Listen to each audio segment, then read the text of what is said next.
Good morning. Good morning. Good morning. Thank you. Please. Thank you. Good to see this cabinet and the staff together. Thank you.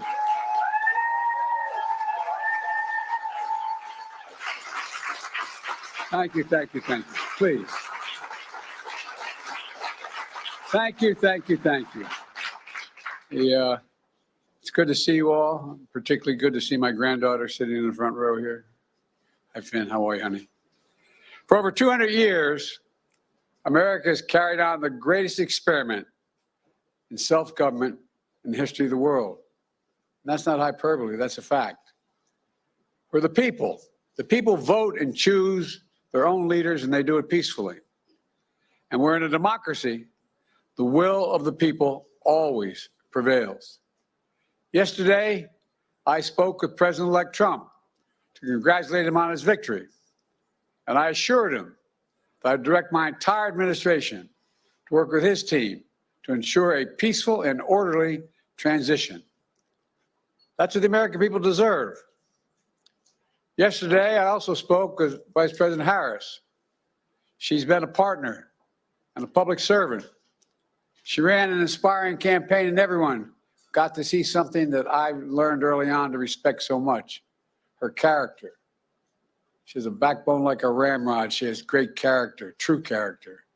She gave her whole heart and effort, and she and her entire team should be proud of the campaign they ran.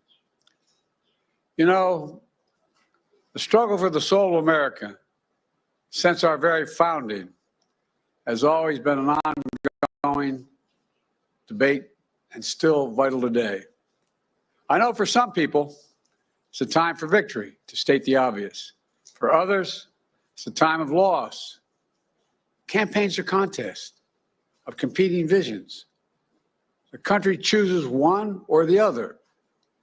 We accept the choice the country made. I've said many times, you can't love your country only when you win. You can't love your neighbor only when you agree.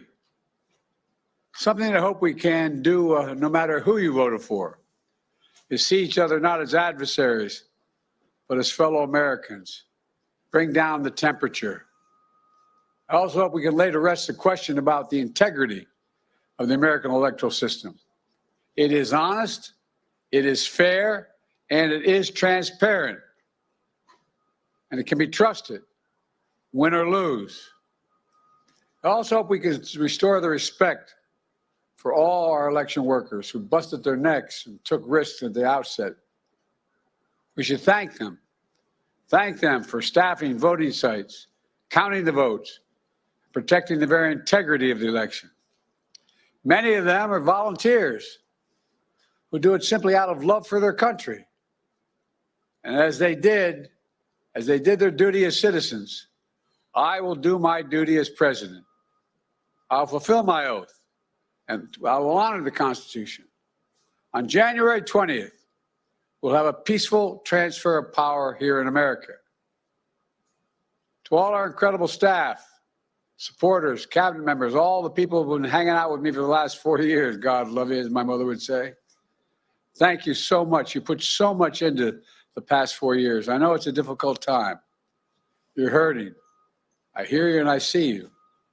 But don't forget all that we accomplished. It's been a historic presidency. Not because I'm president, because what we've done, what you've done. A presidency for all Americans. Much of the work we've done is already being felt by the American people, but the vast majority of it will not be felt over the next 10 years.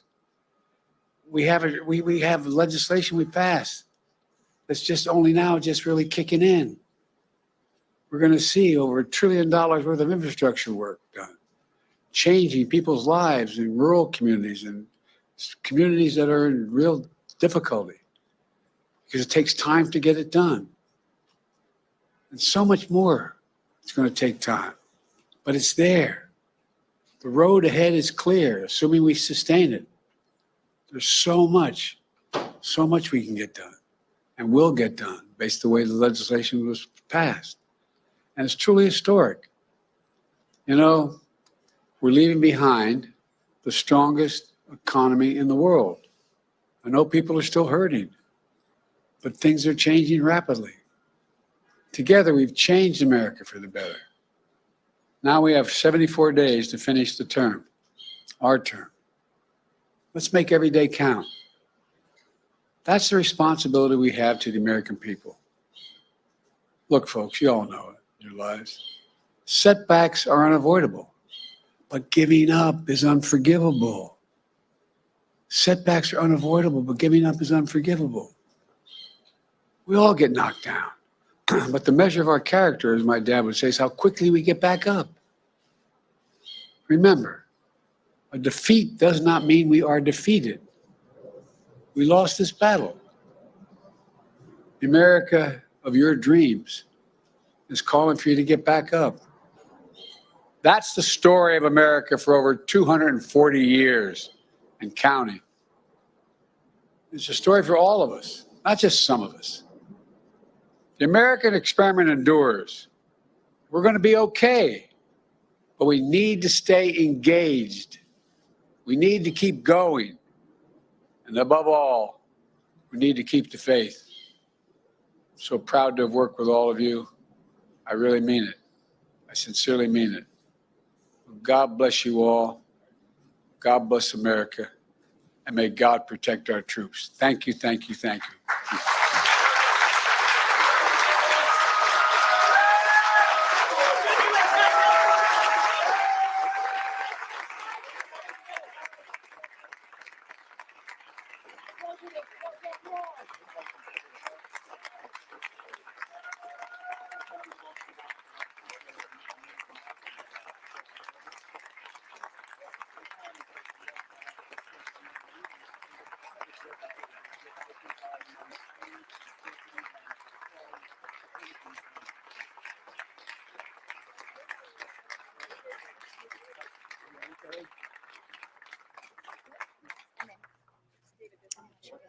Folks, thanks so much for staying with me here on this stream. President Biden making remarks at the White House today about Donald Trump's win in the presidential election. He said that he spoke with the president yesterday and talked about a peaceful and orderly transition.